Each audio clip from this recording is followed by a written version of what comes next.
नमस्ते। आज हम डॉक्टर बी.आर. अम्बेडकर की भारतीय जाति व्यवस्था पर जो एक बहुत ही गहरी और पावरफुल आलोचना है उसको समझने की कोशिश करेंगे। तो चलिए शुरू करते हैं। जरा सोचकर देखिए, एक ऐसी दुनिया, एक ऐसी जिंदगी जहां किसी का काम, उसका पेशा, उसके पैदा होने से भी पहले तय कर दिया जाए। उसकी पसंद, उसकी काबिलियत, इन सब बातों की कोई अहमियत ही न हो। बस यही वो, कह सकते हैं वो दुखती रग थी जिस पर डॉक्टर अंबेडकर ने उंगली रखी थी। तो डॉक्टर अंबेडकर का जो पूरा विश्लेषण है वो एक बहुत ही जरूरी तर्क से शुरू होता है। वो पहले ये बताते हैं कि जाति व्यवस्था को सही ठहराने के लिए क्या कहा जाता है और फिर उस तर्क को पूरी तरह से तोड़ देते हैं। देखिए, कई लोग ये तर्क देते हैं कि ये व्यवस्था तो बस काम का बंटवारा है, एक डिवीजन ऑफ लेबर है ताकि समाज का काम ठीक से चलता रहे, और इसे एक तरह से समाज की कार्यकुशलता का आधार भी माना जाता था। लेकिन अंबेडकर इसी बात पर सवाल उठाते हैं।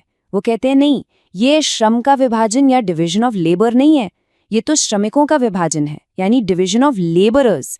मतलब ये सिस्टम सिर्फ काम को नहीं बांट रहा, ये तो काम करने वाले इंसानों को ही बांट रहा है। और वो भी कैसे? जन्म के आधार पर, हमेशा के लिए अलग अलग खांचों में। तो सवाल उठता है कि ये इतना क्रांतिकारी विचार आया कहाँ से? इसको ठीक से समझने के लिए हमें इसके पीछे के इंसान यानी डॉक्टर अंबेडकर और उनके जीवन को भी थोड़ा जानना होगा। डॉक्टर अंबेडकर का जन्म 1891 में महू में एक दलित परिवार में हुआ। उन्होंने बड़ौदा के महाराजा की मदद से अमेरिका में ऊंची तालीम हासिल की। आगे चलकर वो हमारे भारतीय संविधान के निर्माता बने और उन्होंने अपनी पूरी जिंदगी सामाजिक न्याय के संघर्ष में लगा दी। उनके जो विचार थे उनको आकार देने में 3 महान हस्तियों का बहुत बड़ा हाथ था: बुद्ध, कबीर और समाज सुधारक ज्योतिबा फूले। इन तीनों के विचारों से ही उन्हें समानता और न्याय के लिए लड़ने की प्रेरणा मिली। हम आज जो बातें कर रहे हैं वो उनके एक भाषण पर आधारित हैं जिसका नाम है एनिहिलेशन ऑफ कास्ट। ये भाषण उन्हें 1936 में लाहौर के एक सम्मेलन में देना था, लेकिन इसके विचार इतने क्रांतिकारी, इतने रैडिकल थे कि आयोजकों ने कार्यक्रम ही रद्द कर दिया। बाद में अंबेडकर ने इसे एक किताब की शक्ल में खुद ही छापा। तो इस बैकग्राउंड को ध्यान में रखते हुए चलिए अब हम अंबेडकर की उस मूल आलोचना को और गहराई से समझते हैं कि ये व्यवस्था कैसे एक अननेचुरल सोशल हायरार्की यानी एक अप्राकृतिक सामाजिक ऊंच नीच बनाती है। देखिए, जाति प्रथा की सबसे बड़ी दिक्कत ये है कि ये सिर्फ काम नहीं बांटती, ये उन कामों को एक दूसरे से ऊंचा और नीचा भी बनाती है, और इसी से समाज में लोगों का विभाजन हो जाता है। एक परमानेंट असमानता पैदा हो जाती है जो दुनिया के किसी और समाज में देखने को नहीं मिलती।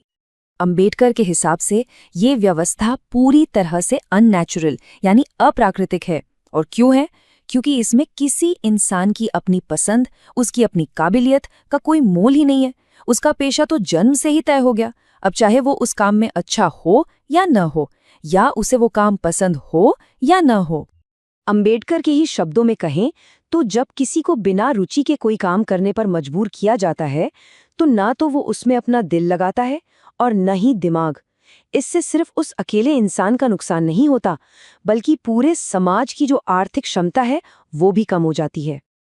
अब हम ये देखेंगे कि ये जो कठोर व्यवस्था है ये कैसे सिर्फ किसी की आज़ादी को ही नुकसान नहीं पहुंचाती, बल्कि ये पूरे देश की अर्थव्यवस्था के लिए भी कितनी हानिकारक है।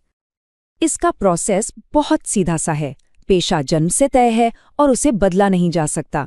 अब सोचिए, अगर किसी के खानदानी काम की मार्केट में डिमांड कम हो जाए तो वो इंसान तो बेरोजगार हो जाएगा, क्योंकि उसे कोई दूसरा काम करने की इजाजत ही नहीं है। और यही अंबेडकर के अनुसार भारत में बेरोजगारी का एक बहुत बड़ा और सीधा कारण बन जाता है।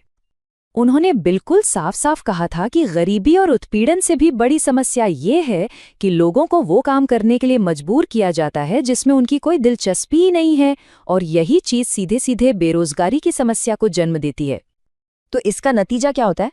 इसका नतीजा ये होता है कि इंसान के अंदर की जो नेचुरल मोटिवेशन होती है, उसकी रुचि, उसकी आत्मनिर्भरता, ये सब दब जाती हैं। ये व्यवस्था लोगों को एक तरह से निष्क्रिय बना देती है, जिससे पूरे समाज की तरक्की ही रुक जाती है।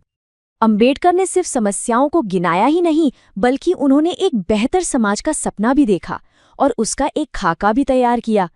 तो चलिए देखते हैं कि उनके हिसाब से एक आइडियल सोसाइटी कैसी होनी चाहिए। उनके आदर्श समाज की नींव 3 मजबूत खंभों पर टिकी थी।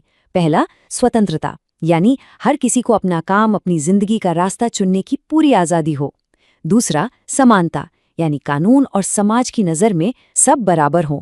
और तीसरा, जो सबसे ज़रूरी था, वो था बंधुत्व, यानी लोगों में आपस में भाईचारे की भावना हो।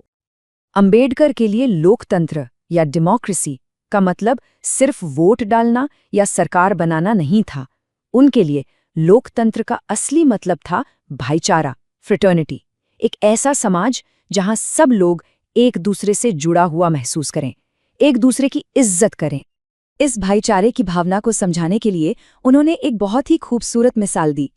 उन्होंने कहा कि ये रिश्ता दूध और पानी के मिश्रण जैसा होना चाहिए, जिसे आप कभी अलग नहीं कर सकते। सामाजिक एकता का असली मतलब यही है। तो आखिर में ये सवाल हम सबके लिए है। अंबेडकर ने हमें एक आदर्श समाज का नक्शा तो दे दिया, लेकिन उसे हकीकत में बदलना हम सभी की जिम्मेदारी है। एक ऐसा समाज बनाने के लिए हम नागरिकों को आपस में कैसे रिश्ते रखने चाहिए, इस पर सोचना बहुत जरूरी है।